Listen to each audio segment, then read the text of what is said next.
Menene kimiyya?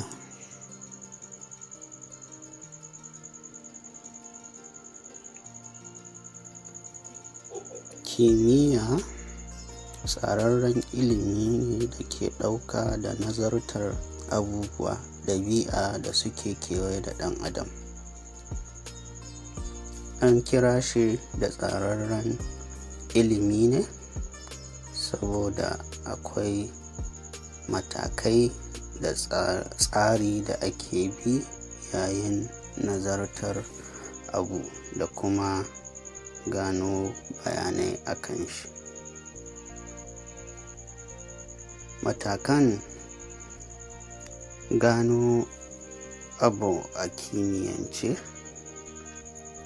wanda ake kira scientific processes, su ne akwai lura wato observation, na biyu akwai hasashe wanda ake kira hypothesis, sannan akwai gwaji wanda ake kira experiment.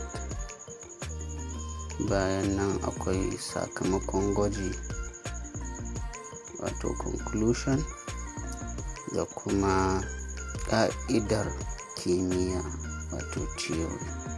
Bayan nan sai akai dokar kimiyya wato law or principle.